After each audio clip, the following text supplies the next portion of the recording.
And so they emerge out into the daylight and out into the noise.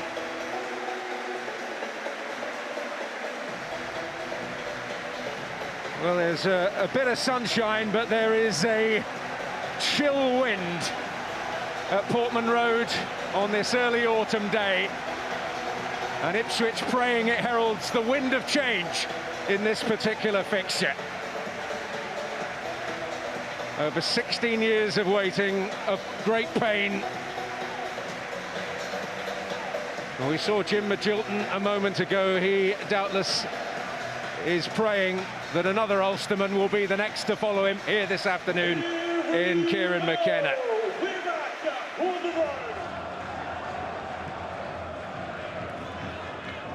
Here's Furlong, Egelli, now Hurst after this, and he'll get there first perhaps.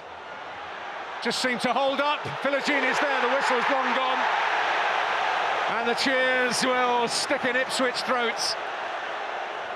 Hurst the guilty man, Norwich relieved. Yeah, it definitely seems to be a tactic from Kieran McKenna to turn Norwich around. I think the ball holds up, it bounces, it gives Darling a chance to get round goal side, which he does well. I think then when Hurst makes contact with him, the free kick is going to be given, but Darling reacts well. There's a little shove there, the left arm comes out. It is the right call. But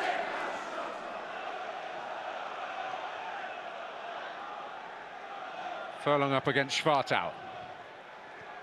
Well, that's chancy with Maatsen always ready to try and get on the end of something.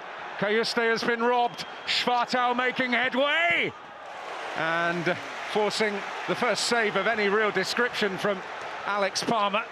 That's a comfortable save. Again, it comes from playing that ball into a really tight area. There's 2-3 Norwich players swarming around the man in possession. They win it back. I can understand why he takes the shot on. You can't pick Sargent out, but he's got to go to the keeper's left. Ideally, drill it along the floor. Well, the last Ipswich manager to lead the club to success in this fixture is in attendance, Jim Magilton. Egelli.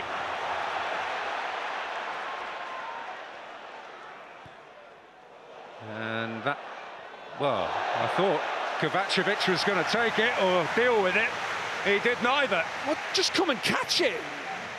They play their way out from the back brilliantly here. It's his first time really done it comfortably, but the ball in is a dreadful one. He's under no pressure, just go and catch it. I'm not sure what he's trying to do. He's trying to punch it clear. I think he is. He's going that right fist. Want to just catch the ball. No idea what he's doing. Well, we'll see if he lives to regret it. And back across by O'Shea! Kipré!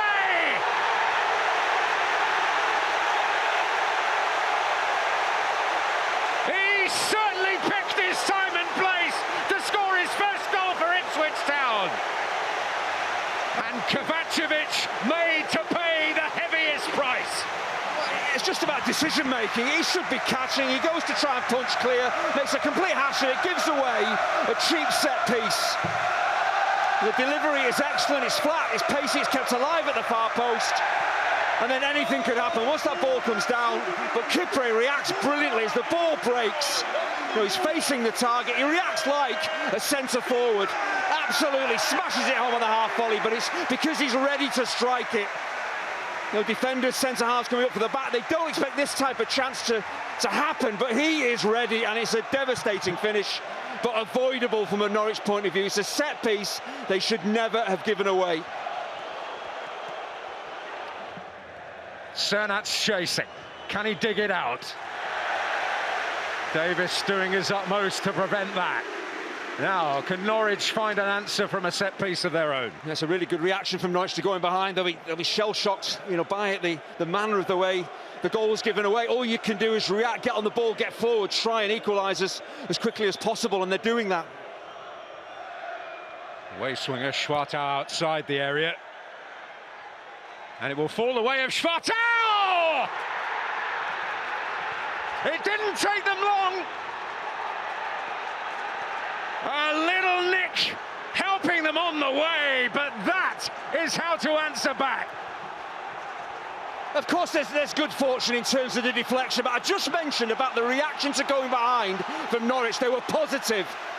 You know, they forced Ipswich back, they got the set piece, and then they bit of good fortune. If Schwartau doesn't strike it on target, they don't score. It's the fact that they didn't feel sorry for themselves. Sit back, wait for Ipswich to get at them again. They step forward, but once it takes the touch, there's no chance for Alex Palmer. Schwartau, right decision, don't try and control it, take it first time. Does it come off Matasiwa? I think it does. He just catches the midfielder, no chance for the goalkeeper. But what a reaction from Norwich. So, 188 seconds between the goals.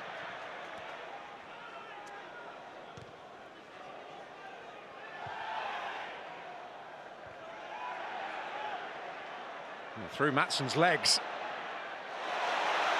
Good work by Philogene. Great work by Philogene!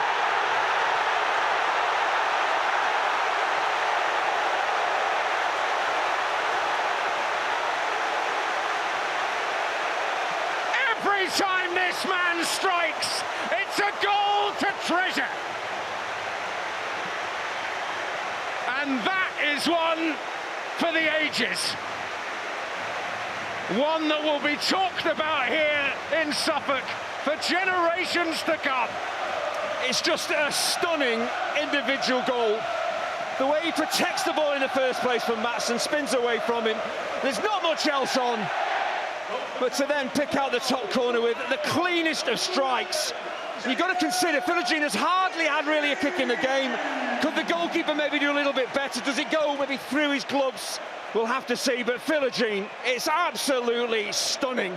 The way he picks the ball up, his strength, and then just one thing on his mind is hitting the target with a clean strike, and it is an absolute beauty. A little moment where we hear the strains of On the Ball City, the travelling supporters doing their best to lift them, and Ipswich doing their best to lift them as well. Matsson finding Topic. Terrific challenge there by Kipré. As I think Topic had taken the safety off. Smodics, Hurst, big chance. Big fluff in the end. It all comes from Kipré's challenge on the edge of his own box. Matasiwa getting the ball away. Kipré retrieves the situation.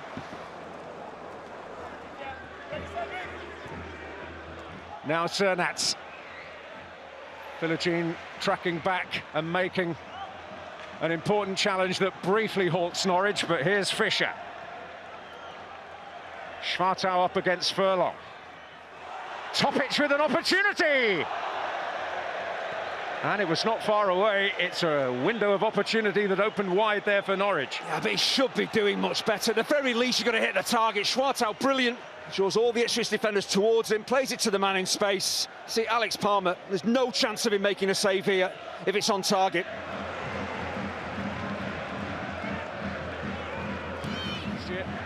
That's a great ball by Davis for Hurst. No hint of a flag. And in the end, no hint of a shot, bizarrely. I mentioned it earlier with him, his attacking positioning, outstanding, gets into a goal-scoring spot, and then just again, it's not clinical. Is he pulling that ball back for somebody? Why? Is he not trying to score himself? He's lurking again here, Hurst. Philogene!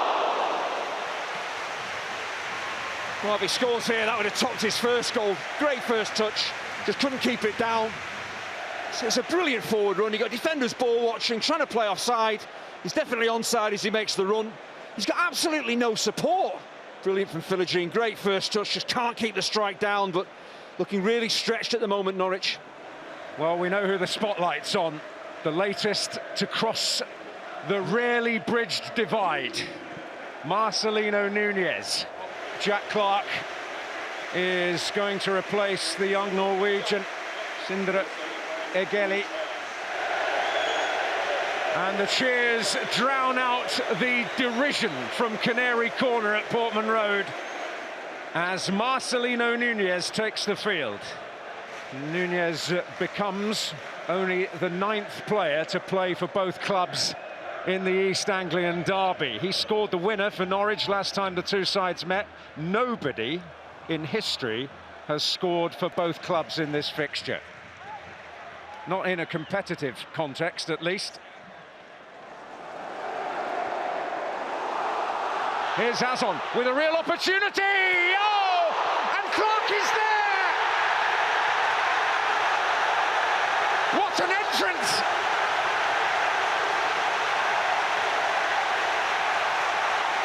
And the sound you're hearing is the sound of 16 years of yearning pouring out at Portman Road. They believe at last that derby victory they craved has arrived. Well, for Kieran McKenna, I talked about him making lots and lots of substitutions in the past. How about this for a goal, as you say, that ends those years and years of frustration? It's Nunez with the forward pass. It's Azon who's in on goal, who should really score himself. He doesn't. But just watch Jack Clark.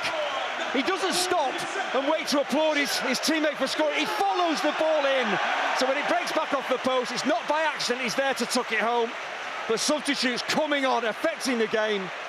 I said on a number of occasions, they were getting really stretched, Norwich. They're wide open there, defensively, all over the place. Ipswich punished them, and it's the three substitutes that combine to surely kill the game off. I don't think we should be too surprised that, Ipswich seemingly going to go on and win the game. When you look at the man for man, they're better as a team, they're better, their squad's better, and they've started the season better than Norwich. Well, they knew, they certainly hoped it wouldn't, but this moment was bound to come around sometime. And the journey, not such a long one, but it will feel eternal.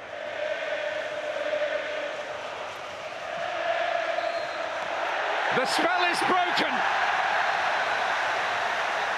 After the 16-year wait, 6,013 days, in which time they have beaten 78 other teams, they have now finally won the victory that means more than any other. Jack Clark, with his first touch as a substitute, sealing it. Marcelino Nunez becoming only the 9th player to represent both clubs in this fixture, certainly playing an important role in his cameo off the bench. But the headlines stolen by Jadon Philogene's rocket.